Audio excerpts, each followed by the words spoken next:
ওয়ালাইকুম আসসালাম রহমতুল্লাহ বরকাত। আসলে মেয়ের আজকাল কেরিয়ার আর স্কিল ডেভেলপ করতে গিয়ে বয়স পার হয়ে যায়। 27-এর পরে মেয়েদের আর বিয়ের ছেলের আগ্রহ করে না। 30 হয়ে গেলে তারা ওদেরকে বিয়ে করতে চায় না। যদিও বেটা বুড়া হয়ে যায় 40 বছর, তো সেও চাই যে না 20-25 বছর মেয়ে বিয়ে করবে। এটা হচ্ছে সমস্যা। জিনের জাদুর কথা বলি, আসলে তো মেয়েদের আগ্রহই থাকে না বিয়ের।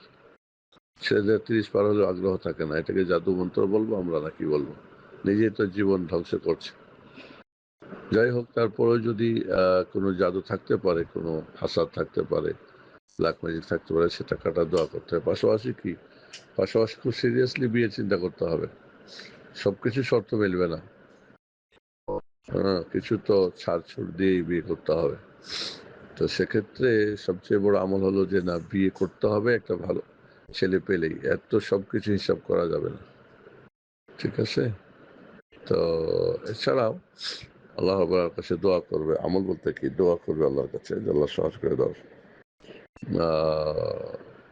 বেশি বেশি তওবা ইস্তেগফার করবে, বেশি বেশি লা হাওলা ওয়ালা কুওয়াতা ইল্লা বিল্লাহ পড়বে, বেশি বেশি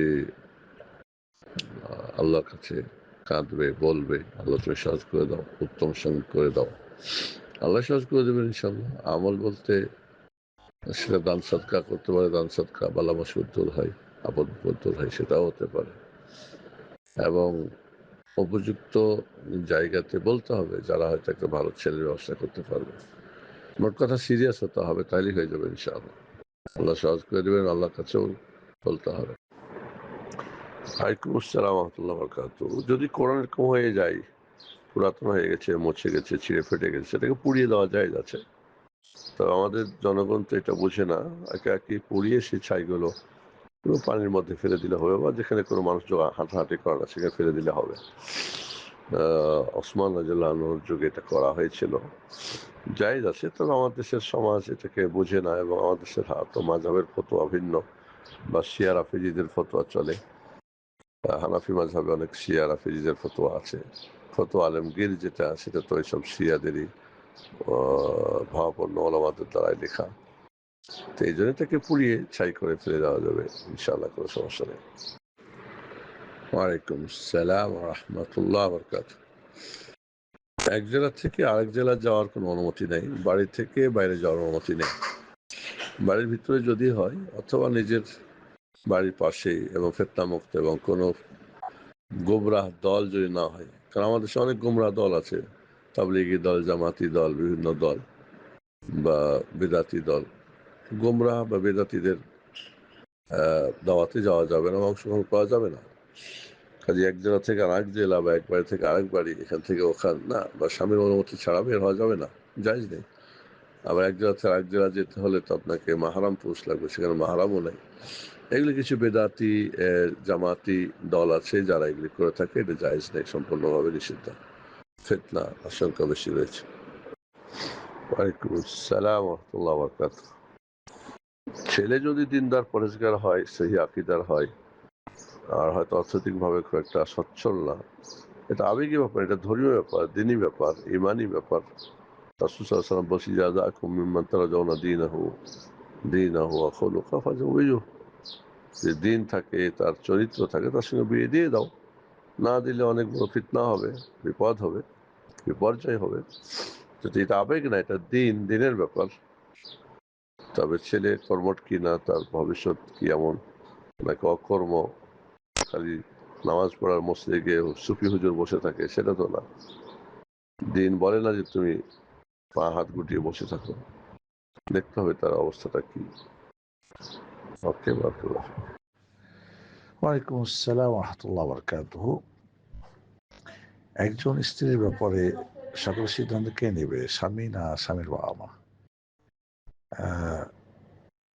স্বামী তার দায়িত্বশীল, এবং তিনি তার দায়িত্ব পালন করবেন, সিদ্ধান্ত তিনি নেবেন। তবে পরামর্শ করতে পারে বাবা মার সাথে, শ্বশুর শাশুড়ির সাথে, বা আরো কারোর সাথে। তার সিদ্ধান্ত নেবেন স্বামী, বাবা মার সিদ্ধান্ত হবে না। তবে যদি স্ত্রী এমন হয় দিনদার না, পরহেজগার না, পর্দানসীন না, দায়ুস, কি বলে বেপর্দা চলে বা দিনের ক্ষতি করে, বা বিয়ের পরে ছেলে দিন বিমুখ হয়ে যায়, নামাজ কালাম জামাত পায় না, সেক্ষেত্রে বা তার আচার মানে আদব আখলাক শরিয়া বিরোধী যদি হয়, সেক্ষেত্রে বাবা মা কোনো একজন বা দুইজন তাকে তালাক দিতে বললে ছেলে তালাক দিয়ে দিতে পারবে। তবে অন্যায় করে, জুলুম করে, ডিমান্ডের জন্য বা অযথা দেখতে নারী চলন ব্যাখ্যা, এমনটা তো অবশ্যই জায়জ নেই। সিদ্ধান্ত স্বামী নেবে, কারণ স্বামীর বাবা মা তার দায়িত্ব না, তার কি বলে দায়িত্বশীল না, তারা পরামর্শ দিতে পারে, পরামর্শ নিতে পারে। জি, ওয়ালাইকুম আসসালাম ওয়া রাহমাতুল্লাহ। যখনই আপনি নতুন করে নিয়ত করবেন তাকবীরে তাহরিমা, তখনই সানা পড়তে হবে, সেটা ফরজ, সুন্নত, নফল, ওয়াজিব, যেটাই হোক না কেন। এখন জোহরের নামাজ 2 রাকাত প্রথম সুন্নত পড়বেন, সানা পড়বেন, সালাম ফিরাবেন, আবার পড়বেন 2 রাকাত, আবার সানা পড়বেন, আবার 4 রাকাত ফরজ পড়বেন, আবার সানা পড়বেন, আবার 2 করে 4 পড়েন বা 2 পড়েন। অর্থাৎ যখনই আপনি সালামের পরে আরেকটা নামাজ শুরু করবেন, তখনই সানা পাঠ করতে হবে প্রতিবারে। ওয়ালাইকুম আসসালাম ওয়া রাহমাতুল্লাহি ওয়া বারাকাতুহু। মহিলাদের কাপড়ের 3টির ব্যাপারে হাদিসটি বিশুদ্ধ, বাট 5টির ব্যাপারে ওলামারা দ্বিমত করেছেন, যে বলেছেন শেখ আলবনী রাহিমাহুল্লাহ, আর সেই জন্য 5টির প্রয়োজন নাই বলতেছে। এখন 3টা দিলেই হয়ে যাবে, কেউ যদি 5টা দেয় সেটাও জায়েজ হবে, এ ব্যাপারে ওলামাদের যেহেতু মত আছে। ওয়ালাইকুম আসসালাম ওয়া রাহমাতুল্লাহি ওয়া বারাকাতুহু। 4 বোন 1 ভাই, মানে এখানে ভাগ করতে হবে, 6 ভাগ করতে হবে ভাই বোনের ভাগটা। 6 ভাগ করে 2 ভাগ পাবে ভাই, আর বাকি 1 ভাগ করে 4 বোন পাবে। মা পাবে 8 ভাগের 1 ভাগ, মা পাবে 1 ভাগের 1 ভাগ। খুব সহজ হিসাব। মা 1/8 আর বাকি যেটা হবে বা এটা লসাগু সিস্টেম ভাগ হবে, ঠিক আছে?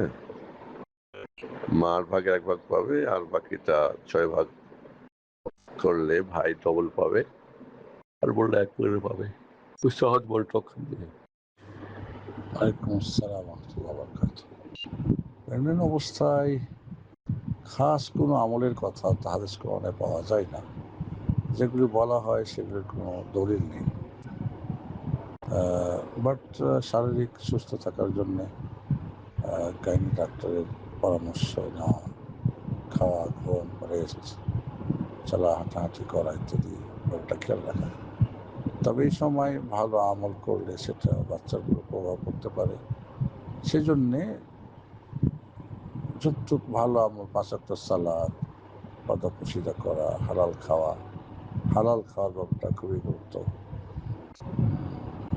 ভালো চিন্তা ভাবনা মাথায় থাকা, এইসব ইসলামী শিক্ষা দীক্ষার মধ্যে থাকা, পরিবেশের মধ্যে থাকা, এবং নিয়মিত কোরআন তেলাওয়াত করা, জিকির আজকারগুলি করা, আল্লাহর কাছে দোয়া করা, রব্বি হাবলি মিনাস সালিহিন, রব্বি লা তাযারনি ফারদান ওয়া আনতা খায়রুল ওয়ারিসিন, রব্বানা হাব লানা মিন লাদুনকা যুররিয়াতান তাইয়্যিবাতান ইন্নাকা সামিউদ দুআ। এই দোয়াগুলি পড়তে পারে। রব্বানা হাব লানা মিন আজওয়াজিনা ওয়া যুররিয়াতিনা কুররাতা আইয়ুন ওয়াজআলনা লিল মুত্তাকিনা ইমামা। এই দোয়াগুলি করতে পারে। তাছাড়া বাংলাদেশ আল্লাহ একটা সৎ সন্তান, সুস্থ সন্তান দান করুন। একজন বাবা মার বাধ্য সন্তান দান করুন, নেককার সন্তান দান করুন, এভাবে সন্তান দিনদার পরেজগার, এগুলি দোয়া করতে পারে। খাস করে এই আমল ওই আমল, স্বাস্থ্যের জন্য যেগুলো সম্ভব করবে আমল ইনশাআল্লাহ। খাস কোনো আমলের তো এরকম দলিল নেই জানানোর। ওয়ালাইকুম আসসালাম ওয়া রাহমাতুল্লাহি ওয়া বারাকাতুহু। মেয়েদের চাকরির ক্ষেত্রে শর্ত হলো তাদের যে কাজটা তাদের ফিজিক্যাল শারীরিকের সাথে মিল হয়, চলে। দ্বিতীয়ত শরিয়া সেটাকে অ্যালাউ করে, অর্থাৎ সেখানে তার গার্জিয়ানের অনুমতি এখানে ফিল্ম অ্যাকশন যেন না হয়, অবাধ মেলামেশা না হয়, পর্দা যেন করতে পারে, এবং সেখানে যা পড়াবে সেটা শরীরসম্মত হয়।